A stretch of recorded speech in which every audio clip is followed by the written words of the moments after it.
झारखंड और बिहार के नक्सल प्रभावित इलाकों में सुरक्षा बलों के कैंप स्थापित होने के बाद अब अगला नंबर छत्तीसगढ़ का है।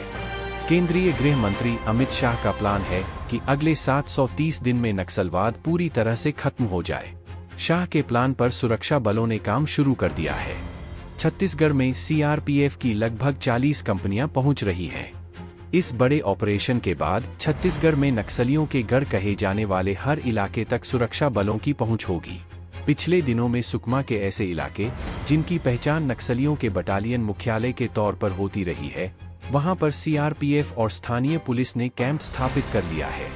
सीआरपीएफ और स्थानीय पुलिस ने नया कैंप सुकमा बीजापुर जिले की सीमा पर दुलेर व मेटागुड़ा के बीच में स्थापित किया गया है। इस साल नक्सल प्रभावित इलाकों में करीब 44 नए सिक्योरिटी कैंप स्थापित होंगे। केंद्रीय गृह मंत्रालय के सूत्रों के मुताबिक गृह मंत्री अमित शाह यह बात कह चुके हैं कि 2 साल के भीतर देश का ऐसा कोई भी हिस्सा बचा न रहे जहां पर नक्सलियों का प्रभाव हो, ऐसे इलाकों तक सुरक्षा बलों की पहुंच न हो। यही वजह है कि इस साल नक्सलियों के खिलाफ निर्णायक लड़ाई प्रारंभ होने जा रही है। छत्तीसगढ़ को छोड़कर देश के बाकी हिस्सों में नक्सली घटनाओं पर काफी हद तक काबू पा लिया गया है। झारखंड में गत वर्ष ही सुरक्षा बलों ने हर उस इलाके तक अपनी पहुंच बना ली थी जिन्हें नक्सलियों का गढ़ माना जाता था। कई इलाकों से नक्सलियों को खदेड़कर सुरक्षा बलों ने अपने स्थायी कैंप स्थापित कर लिए थे। जहां पर भी सुरक्षा बलों का कैंप स्थापित होता है, उस इलाके में विकास के कार्य भी तुरंत रफ्तार पकड़ लेते हैं। ग्रामीणों के जीवन स्तर में सुधार आने लगता है। हाल ही में दुलेर व मेटागुड़ा के बीच में सीआरपीएफ ने जो कैंप स्थापित किया है, वह इलाका नक्सलियों के बटालियन मुख्यालय के तौर पर जाना जाता था। इस क्षेत्र में बहुत ही छोटे अंतराल के दौरान यह दूसरा कैंप स्थापित किया गया है।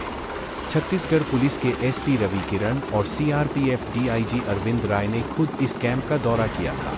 सूत्रों के मुताबिक केंद्रीय गृह मंत्री द्वारा तय की गई समय सीमा के दायरे में ही नक्सलियों को खदेड़ दिया जाएगा। सुरक्षा बलों की रणनीति के मुताबिक नक्सलियों को अपने प्रभाव वाला क्षेत्र छोड़कर सरेंडर करना पड़ेगा। अगर वे जंगल में और ज्यादा गहराई की तरफ जाते हैं तो उस स्थिति में उनका बचना नामुमकिन है। वजह, उनकी सप्लाई चेन पूरी तरह से कट जाएगी। देर सवेर सुरक्षा बलों की टीम का वहां तक पहुंचना तय है। ऐसे में उनके पास सरेंडर करने के अलावा दूसरा विकल्प नहीं है। 4 दशकों में ऐसा पहली बार हुआ है जब नक्सली घटनाओं में सुरक्षा कर्मियों और सामान्य नागरिकों की मौत का आंकड़ा 100 से कम रहा है। मौजूदा समय में सुरक्षा बलों ने जिस रणनीति पर काम शुरू किया है, उसके अंतर्गत 2 वर्ष में नक्सलवाद को पूरी तरह से खत्म कर दिया जाएगा। साल 2019 के बाद नक्सलियों के प्रभाव वाले इलाकों में सुरक्षा बलों ने जो सेंध लगाई है, उससे नक्सलियों को वह क्षेत्र छोड़कर भागना पड़ा है। सुरक्षा बलों ने अपने घेरे को मजबूत करते हुए नक्सल प्रभावित इलाकों में 195 नए कैंप स्थापित किए हैं। इस साल 44 नए कैंप स्थापित करने का लक्ष्य है। नक्सलियों से जुड़ी हिंसा में 52% की गिरावट देखी गई है। मौत के मामलों में 69% की कमी आई है, तो वहीं सुरक्षा बलों को होने वाली जान की हानि के मामलों में 72% की कमी दर्ज हुई है। ऐसी घटनाओं में सामान्य लोगों के मारे जाने की संख्या में भी 68% की कमी आई है।